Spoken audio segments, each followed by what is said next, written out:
أعوذ بالله من الشيطان الرجيم. بسم الله الرحمن الرحيم.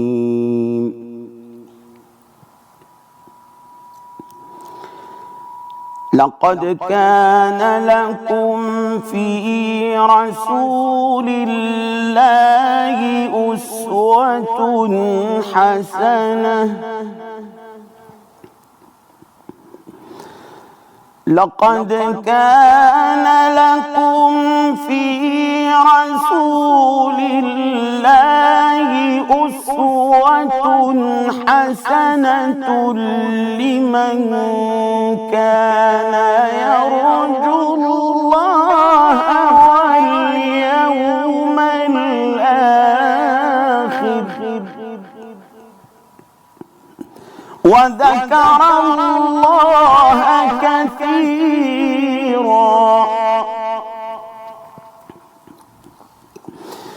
ولما رأى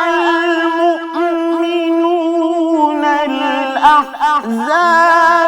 قالوا هذا ما وعدنا الله ورسوله وصدق الله ورسوله وما زادهم إلا إيمانا وتسليما.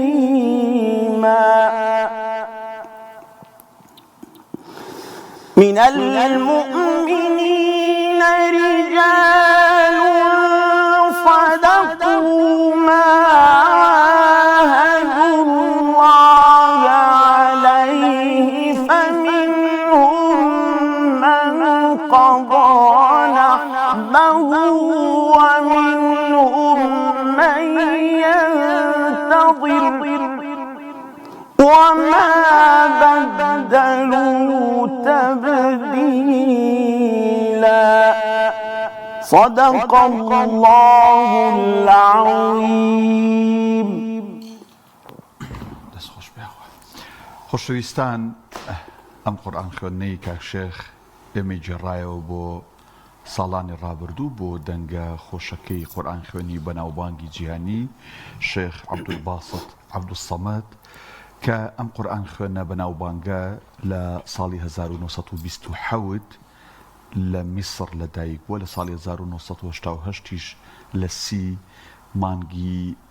11دا کۆچی کردووە، تقریباً 61 ساڵێک ژیاوە. وەک مێژوونووسان ئاماژەی بۆکەن باوکی بەڕەچەڵە کووردە و دایکیشی میسریە. ئێمە ئەمڕۆ لەسەر ژیان و بەرهەمی قورئان خوێنی بەناوبانگی جیهانی شێخ عەبدولباسط عەبدوسەمەد بە میوانداری زۆر بەڕێز شێخ حسین بەرزنجی قورئان خوێنی نێودەوڵەتی قسە و باس و گفتوگۆکەین. کاک شێخجان بەخێر بیت. سپاسکانەکەم، سەلامت بن ئینشاءڵڵا. زۆر سپاس، مەمنونم. مامۆستا، کە باسی عەبدولباسط و منشاوی و وەلید ئیبراهیم و ئەمانە ئەکرێ، بە تایبەت کە ئێمە ئەمڕۆ لەسەر عەبدولباسط وەستین، لای جەنابتان ئەم قاریئە بەناوبانگە گەورانە چییە؟ یعنی پێناسەتان یان چیتان بیرێنێتەوە کە باسی عەبدولباسط ئەکرێت؟ بسم الله الرحمن الرحيم. الحمد لله والصلاة والسلام على رسول الله وعلى آله وصحبه ومن والاه. سڵاو و ڕێز بۆ هەموو بینەران و بیسەرانی خۆشەویست و بۆ ئێوەی بەڕێز. لە ڕاستیە مامۆستا شێخ عەبدولباسط غەنیون عەنی التەعریفە و یەکێکە لە هەرە بەناوبانگەکانی قاریئە قورئان خوێندنەکانی جیهان. لە ڕاستیە ئەو شۆهرەتەی کە مامۆستا شێخ عەبدولباسط هەیە بۆ بەهۆی قورئانەوە هیچ قاریئێکی تر ئەو شۆهرەتەی بەرنەکەوتووە و ئەو سەوتەیش بەو تایبەتمەندیەی خۆی کەسی تر نەیتوانێت جێی بگرێتەوە. مقەلدی ماشەڵڵا زۆرە، بەڵام هیچیان نەیانتوانێ بگەنە ئاستی ئەو. هەروەها مامۆستا شێخ محەممەد سدیق منشاوی و قاریئەکانی عێراقیش ئەمانە چیمان بیرێنێتەوە؟ یعنی لە ساڵانێکی ڕابردووە کە شاشەکانی تەلەڤیزیۆنمان ئەبینی بە دەنگی ئەمان ئەو تەلەڤیزیۆنانە ئەکرانەوە. بە تایبەتی مامۆستا شێخ عەبدولباسط من لە یادمە لە پۆلی 4 ئیبتیدایی بووم كاتي خوي هاتبو بو عراق لا بنجاكانا بەڵێ هاتووە بۆ عێراق پێم وابێ لەگەڵ شێخ عەبدولفەتاح شعشاعی و یەک دوانێکی ترا هاتوون کە هاتوون بۆ عێراق چەندەها تیلاواتی لە عێراقا بۆ تۆمار کراوە لە هەم لە ستودیۆ هەم لە مەحفەلەکانە مەسەلەن سورەی حەشر و تەکویری ئەگەر هەڵا نەبم لە کاظمیە لە بەغا خوێندووە هەروەها مەسەلەن لە پێم وابێ خۆی سەبەبی هاتنەکەی ئەو ساڵەی بەهۆی کۆچی دوایی دایکی مەلیکی عێراقەوە بووە کە هاتووە هەر لێ باسەکەن کەوا قورئان خوێنێکی عێراقی وەکو حافظ خەلیل ئیسماعیل کە پێوترێ شەیخ القوڕاء لە عێراقا چونکە هەرچی قاری عێراقەیە عیال عليه يعني چونکە ئوستادی مەقامات و ئەوانە بووە ئەو کاتە ئەو گەنج بووە کە گویان لە دەنگی بووە تەنانەت دەڵێن یەکێک لە قاریئەکان کە لەگەڵ مامۆستا شێخ عەبدولباسط هاتووە نازانم کامیان بووە شێخ عەبدولفەتاح بووە ئەبوالعەینین شوعەیب شەعب بووە وتوانە ئێوە قاریئێکی واتان هەبووە پێویستی بەوە نەئەکرێ ئێمەتان بانگ بکردایە یعنی معجبی دەنگی بوون لە ڕاستیە ئەم قاریئە گەورانە کە خوای گەورە بەرەکەتی خسۆتە دەنگیانەوە و لا يزال كمن خم جوا أجرم لم قاري أنا بتايبتي بالذات مع مصطفى الشيخ عبد الباسط والشيخ منشاوي رحمة إخوان النبي رحمة إخوان لهر هميان يعني وزانم يكم جاري جوا أجرمه هر شي جاري جوا مقدرتوا وك هو تازة يوم يقدر به بوشي وكو مدرسة كبوشي تاوكو استعان يعني صالاني شلا كانوا بنجا كانوا شسطة كان وجودي هبو دنجي هبو بلام استشق القرآن خينا كان وكو مدرسة شوين يكون ويجيبوا أجرنو شتي لێ وەرەگرن کاتێکە ئەم هەموو قاریئەنێ وڵاتیتر هەیە ڕاستە ینی هەر مەدرسەیەکی گەورەیە هەرچی قاریئێک من بینی و مەلە قاریئە میسرەکان و قاریە بەناوبانگەکانی جیهان کە ئێمە بەرکەوتمان هەوە لەگەڵیانە لە مسابقات لە کۆنسێرتە قورئانە جیهانیەکانە کە ڕۆیشتوین بینیان ینی کە پرس و ڕامان کردو و گفتوگۆ لە بینمانە ڕوویدا بێ هەمویان وتوان ئێمە بدایەتی دەستپێکمان تەقلیدی یا شێخ ئەکسەریەتیان شێخ عەبدولباسط بووە یان شێخ منشاوی بووە دوای ڕێچکەیەکیان بۆ خۆیان دۆزیتەوە یعنی بەڕاستی شێخ عەبدولباسط و شێخ منشاوی و ئەو جیلەی پێشوو بوون بە مەدرسە بوون بە تۆپ یعنی لەو بوارە هەرچی تێت ئەبێ بە ئەوان ئەبن بە سەرچاو مەصدەر بۆ ئەم قاریئانە چونکە بەڕاستی نە شێخ عەبدولباسط نە شێخ منشاوی ئەم دەنگیان کە هێناوە مکتەسەب نییە یعنی فطرەتێکە و خوای گەورە پێی بەخشیون ئەوە نییە بچێ خۆی هەوڵدا و شتێک بکە مجرد کە مەسەڵەن شێخ عەبدولباسط لە لادەیەک بووە کە جەنابەت ئاماژەت پێ کرد نزیک شاری ئەرمەند سەر بە محافظەی قەنا کە لەو دێ لەدایک بووە 5 کیلۆمەتری بڕیوە بەس بۆی گوێ لە شێخ محەممەد ڕیفعەت بگرێ لە چایخانەیەکە تەشبیه نەبێ هینێک دانراوە ڕادوەیەک گوێ لە دەنگی گرتووە یعنی بزانە هیمەتی ئەم پیاوە چۆن بووە 5 کیلۆمەتر بە پێ بڕی بەس بۆ ئەوی گوێ لەم دەنگە بگری و لە 10 ساڵی و قورئانی لەبەر کردووە بەڕاستی بۆ کاتێک بۆ ئەو کاتە بۆ ئەو سەردەمە زۆرە ئەمە بەڵام ئێستا يعني الحمد لله يعني پێشکەوتنێکی زیاد لە حەد هەیە کارەکەی ئاسانتر کردووە زۆر باش کاک شێخ منەوێ ئەوە پرسم باسی پێشکەوتنت کرد ئێستا تەکنەلۆژیا و کۆمپیوتەر و ئەو بابەتانەی ستودیوانی کە بۆ تۆماری دەنگن بەراورد بە ئەو ساڵانەی کە عەبدولباسط تیاژیاوە زۆر گۆڕا و زۆر پێشکەوتووە ئەم پیاوە لە ستودیۆکانی بۆ ڕادیۆی میسر و ئەو شوێنانە قورئانی خوێندووە یعنی دەنگێکی ئەوەنە پاک و زوڵاڵ و ساف و خۆش و کاریگەری هەیە بە هیچ کۆمپیوتەر و ستودیۆکی ئەم سەردەمە ئەو سەوتە بەو شێوازە نییە بەڕاستی من شتێکم خوێندەوە پێشوی بێم بۆ ئێرە ئەڵێ نەقیترین سەوت و پاکترین سەوتی مامۆستا شێخ عەبدولباسط بووە بەبێ ئەوەی یەک گەردێکی تیابێ فلتەری لێ بدرێ بەبێ ئەوەی فلتەری لێ بدرێ و ئەگەر دیقەت بی لە ڤیدیۆ کۆنەکانە کاتێک کە ئەخوێنێ لە ستودیۆ یا لە مەحفەلەکانە لە ناو مزگەوتەکانە خوێندوێتی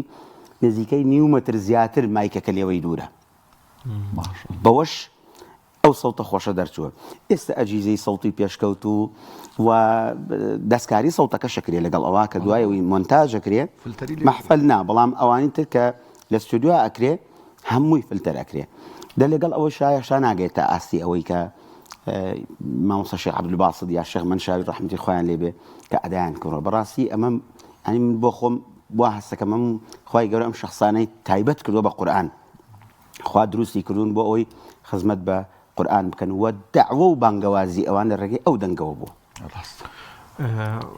مامۆستا زۆر جار ینی عێراق و میسر ینی ناوەندێکی گەورە بوون يعني خۆی گەورەم فەزڵی پێبەخشینە دەم خۆشانە ینی وجودی بە ئێستاشەوە ینی الحەمدوللا لە عێراق و لە هەرێمی کوردستان کەسانی خۆت ئاسا دەمخۆشی زۆر باش الحەمدوللا بوونەتە جیهانی و ینی خەڵکانی دیکەش گوێ لێ ئەگرێ ئەمە بۆچی ئەگەڕێتەوە ئێستا زۆر جاران کاکدانە لە وڵاتی ئێران و فارس و ئەوانە زیاتر دەمخۆشیان هەیە بەڵام لە بابەتی قورئانە ئەکسەر عێراق و میسر ینی دێتەوە مەیدان خۆی کاتی خۆی لە کۆنەوە ماڵە میسر شتێک مەقولەیەک هەیە ئەڵێ قورئان لە مەکە نازڵ بووە و لە میسر خوێنراوە سبحان الله میسر کاتی خۆی کەتاتیبیان هەبووە کەتاتیب وەکو مەدرسەی ئێستا وایە هەمووی لەسەر لەوحەی دار نووسیوانە ئەو قسەی جوزی قورئانیان لەسەرەوە نووسیوە هەر جارێ مەقطع هەر جارێ بەشەیتر بە چەند ساڵێک کات تا تەواو بووە یعنی ئەوە کاتی نووسینەکە کە نووسیوانە بۆ لەبەر یعنی بۆ بابەتەکە بۆ حفظ بووە بۆ لەبەرکردن بووە وای لێ هاتووە کە وڵاتێکی وەکو میسر ئەم قاریئە گەورانەی تیا پەیدا بۆ بەداخەوە کە عێراق کاتی خۆی وایە هەمان شتی بکردایە وەکۆی کە لە میسرا هەیە قاریئەکانی ئەنار بۆ دەرەوە مثلا الشيخ بيش الشيخ عبد الباسط والشيخ منشاويش اما قارئ زور كبار معنا هو يكك وكو مثلا الشيخ محمد رفعت بداخوا يعني لتشاو اويكا باس اكري للروي اعلامي بوكو شنبرين مظلومه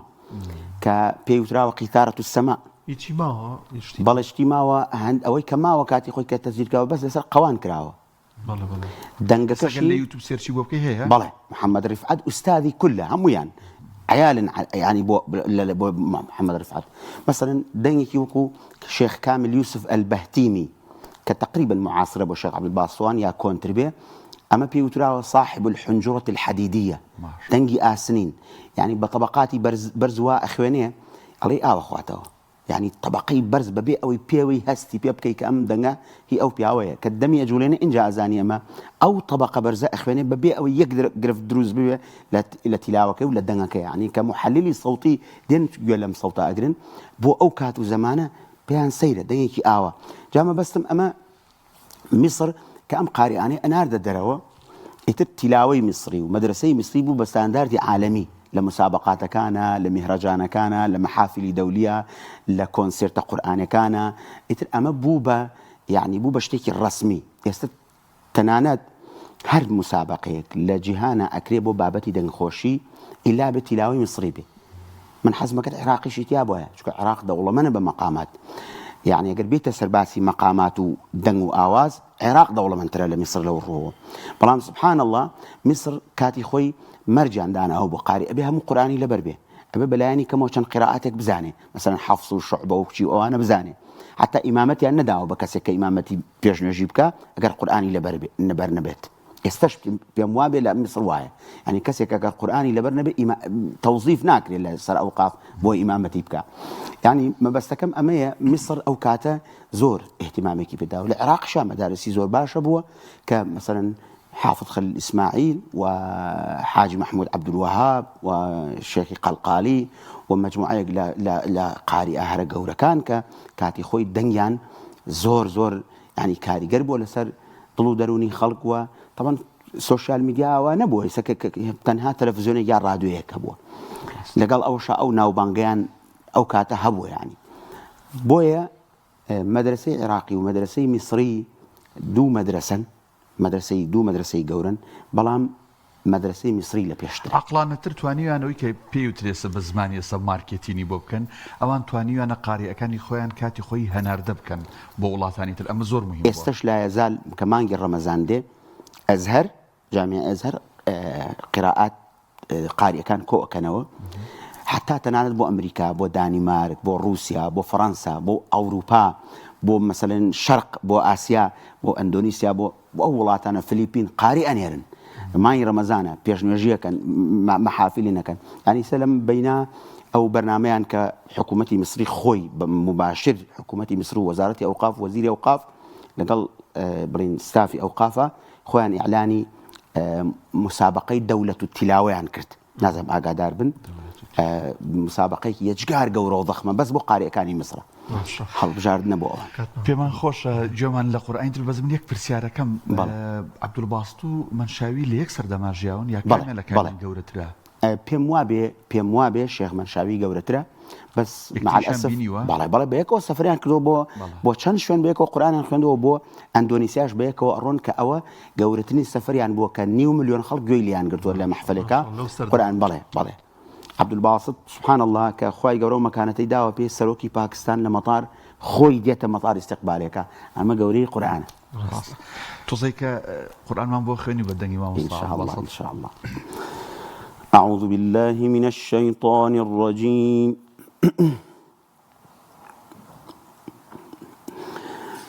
بسم الله الرحمن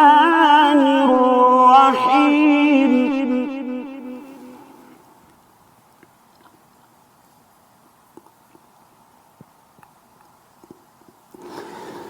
إن للمتقين مفازا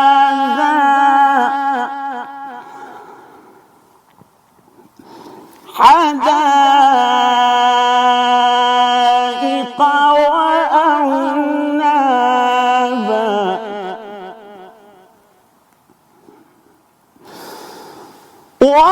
وكواعب أترابا وكأسا دهاقا لا يسمعون فيها لغوا ولا كذابا جزاء من ربك عطاء حسابا.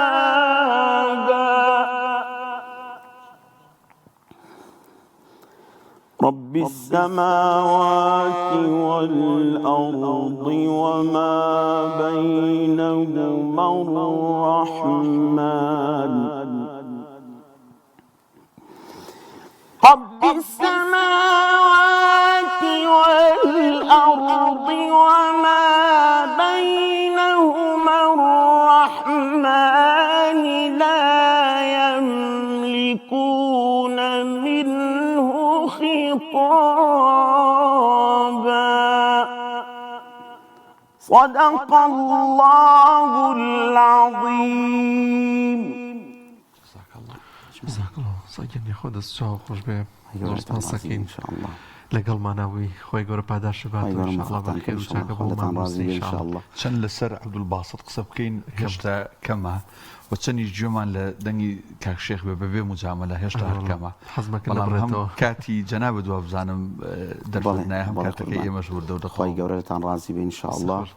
عەبدولباسط ئیتر وەکو وتم غەنی و نعنی التعریفە هەر قاریئێکیش کە تەقلیدی ئەو بکە لە بیدایەتە ئینشاءالله سەرکەوتووە بێ بەڵام نابێ بەردەوام بێ لەسەر تەقلیدەکەی ئەو چونکە کەس نابێ بە مامۆستا شێخ عەبدولباسط یعنی کەس بەتەمایەوە نەبێ کەس بەتەمای ئەوە نەبێت ببێ بە عەبدولباسط کەس نابێ بە عەبدولباسط. خوای گەورە ئینشاءالله ئێمەش و ئێوەش و ئەویش لە خزمەت خۆیان و لە خزمەت پێغەمبەرەکە ئینشاءالله کۆمان کاتەوە. خۆشە لەوێ ئەو قورئانمان بۆ بخوێنین ئینشاءالله. زۆر سپاس بۆ بەڕێز شێخ حوسێن بەرزنجی قورئان خوێنی نێودەوڵەتی کە لەم تۆرێ لەگەڵمانە بوو.